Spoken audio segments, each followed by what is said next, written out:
The Kremlin's last friends are drying up and falling off right before our eyes. After Serbian President Vučić, Hungarian Prime Minister Viktor Orban said the country would have to reconsider relations with Moscow due to changes in geopolitical realities.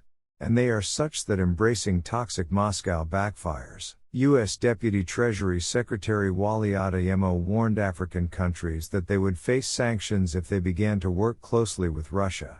After the visit of the head of the Pentagon Austin to Israel, another friend of the Kremlin, Iran, is about to find itself in the epicenter of hostilities.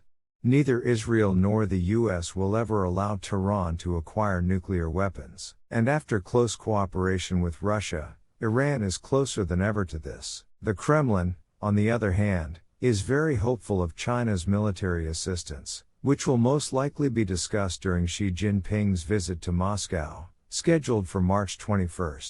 However, the war with Iran may confuse the cards of the Kremlin strategists. Demonstrative sawing of ayatollahs from the political clearing can cool the ardor of Chinese beneficiaries. Or it may not cool off, since American production is largely based in China, and in the event of sanctions against Beijing, big U.S. businessmen may express their dissatisfaction and turn their backs on Biden during the impending electoral cycle.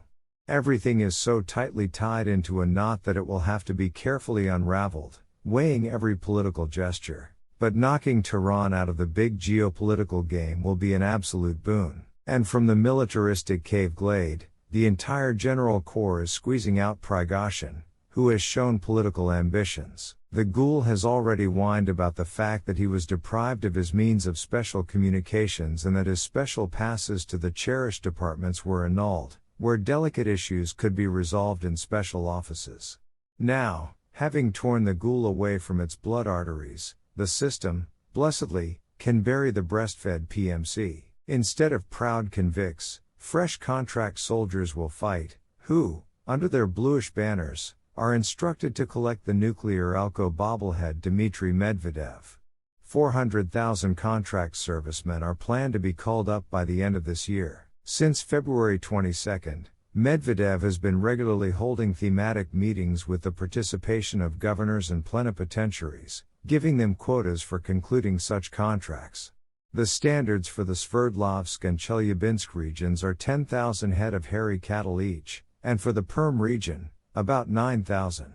He rested on the dogma that a nuclear power cannot lose. It is she who is screwed into the skulls of Sovkopitheks by crazy propagandists. The events in Georgia, which broke the secret springs of the Kremlin's influence, responded with the fascist bark of Simonyan, who promised not to send troops there, but simply to shy away at Tbilisi. This shy girl will then be very surprised. Why will she now be shunned along with her hubby? But it will be later. None of the Nazis at first also did not believe in the inevitability of punishment. But in vain. There was also a shock on the opposition's swampy hummocks. FBK priest Leonid Volkov, a mathematician and Donatosos, was knocked down by one information hook of Venediktov, who published a screen of a letter from the cream of the collector of all Rus to Ursula von der Leyen and Josep Borrell about the need to lift sanctions from Friedman and his team at Alpha Group. This is what happens when you touch a smelly hairy substance, publishing investigations about her spiritual and financial ties with Sobyanin. Arrives immediately and inevitably. The beneficiary of Volkov's departure into the cryptocurrency fog was Maria Pevchik, who, perhaps, was betting on just such an outcome when she published an investigation about Venik, Sobchak and other Sobyanin shashara. It is better not to take part in toad viper weddings, even as a witness. By the way, Simonyan suddenly made a public analysis of Prime Minister Miss Houston. What a wonderful one. If it weren't for Tigran, I would have fallen in love long ago, wrote the Kikimora, admiring the clumsy playing of the bald man on the piano.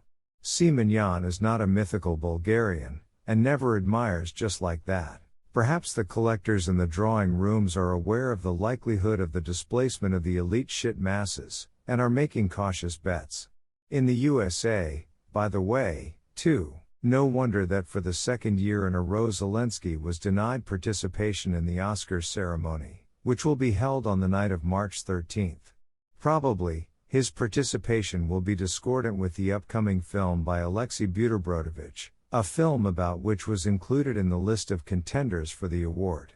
The fascist animal continues to tumble in the arena, and these games of the cattle base will be played to the last, until it is crushed to the ground and cleared of animal livestock. And before that, oh, how far?